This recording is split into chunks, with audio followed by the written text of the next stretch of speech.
Orville and Wilbur Wright were two American brothers who built the world's first successful aeroplane. In around 1878, Orville and Wilbur's father, Milton, brought home a toy helicopter for the boys to play with. The boys later built their own model, and credited this experience with igniting their interest in flying.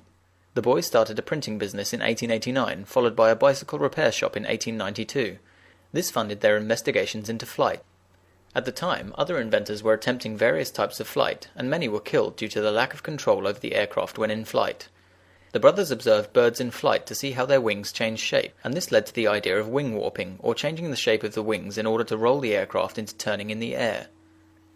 From 1900 to 1902, the brothers carried out hundreds of tests using kites, gliders, and their homemade wind tunnel, developing their wing warping techniques and developing a working rudder.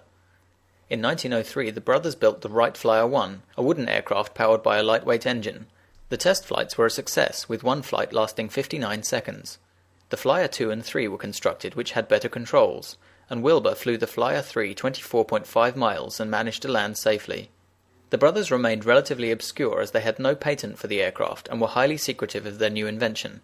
They began to be ridiculed by the European and especially French newspapers, and were largely ignored by the American press.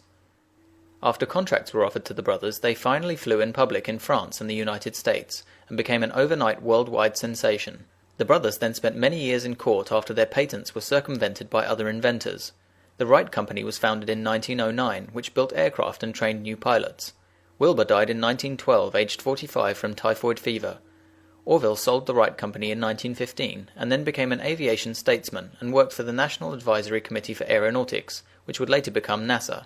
He died in 1948.